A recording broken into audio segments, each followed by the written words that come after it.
have real family, and then you have extended family. You know what I mean? So extended family, you got to behave correctly. Whereas your own comfort brothers, you may just be knocking each other in the head, and that's fine. It's good training. But still, you want to understand the correct thing. If you have people coming from other schools, or like some, there's uncles here, there's granduncles, there's a lot of different levels here. Even I guess you guys are great nephews to me. So we have a lot of different levels here. So you guys from Detroit are uncles in this school as well. Even though you're maybe like C-Dye uncles, you're still an uncle. If you're an uncle, you're still a Seeking, basically.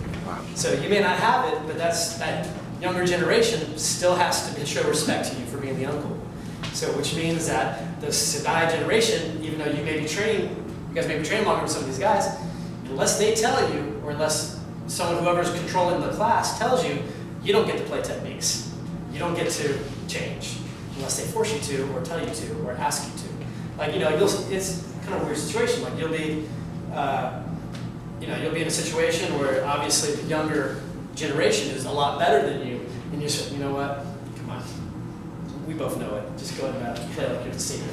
Show that respect, though. You still want to do that because it's a crazy thing. Especially like I've seen it a lot lately, like where people are going after like they're great. Like even my Sifu's Kung Fu brothers, those kind of go at them with all this crazy technique, and some of them are good natured. Other ones you're just gonna get hurt. You just can't do that kind of stuff. You have to show respect to the system. The system was Seeking Sadai rules. You guys have all heard this, but what does it really mean? It means in changes you don't, and it's a lot more relaxed in the younger generations. My generation, like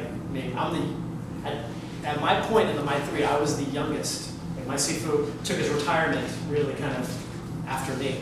So I was one of the youngest of my Kung Fu brothers. I didn't know how to attack over crap, but I was really good at defending because we really followed those rules.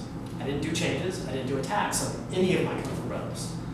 If I gave them some energy, I would be thrown on the floor, go through a wall.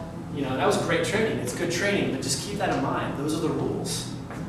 If you travel to another school and you have an uncle, you're very cautious because you don't know their situation, you don't know who they are. So based on the time when you got into with all these people, it can determine whether you're an offensive or a defensive.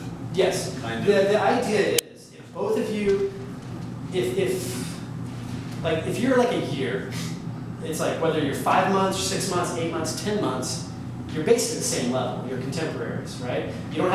Neither of you are seeking enough to force a technique or to really dominate a situation. So there's something that they used to call true seekings. So in my school, I have a bunch of contemporaries that we can go back and forth, and we're very similar in level. We've all been training for so long, we zero each other out, if that makes sense. But then I have some seekings that are just like touching my Sifu's hands almost, in my mind, because they're that much more, like 10 years more than I do, or whatever. You know what I mean? Those guys are true seekings. Like if some of you guys are training with me, are you really going to try a crazy technique with me? Those of you who touch my hands? It's like, no, because I'm probably going to hit you pretty hard, Because if a crazy technique comes out, you get a crazy technique back. That's the nature of it, right? Okay, cool, boom. That's my crazy technique, I punch it. So you're not going to do that. You're going to be respectful, you're going to learn, you're going to, you got to realize, like, as older guys, even if they're teaching, you take that crazy strike, Hey, what's up? Hey. How you doing? I heard you guys made it in.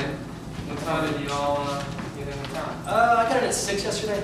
Yeah? I got in at 6 yesterday, and these guys got in at 8. And then Detroit got in this morning. Cool. You guys on? No, Brad? Seafood? How you doing? Most of them know me. I've been here a couple times. How you guys doing? So you guys made a trip from Detroit? Very good. Let's see. 1, 2, I recognize you. Let's see if I can remember your name. Nope.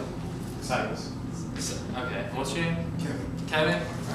Brad. Nice to meet you. Hi, I'm Cole. Cole? Yes. Okay. Was there someone else from Detroit?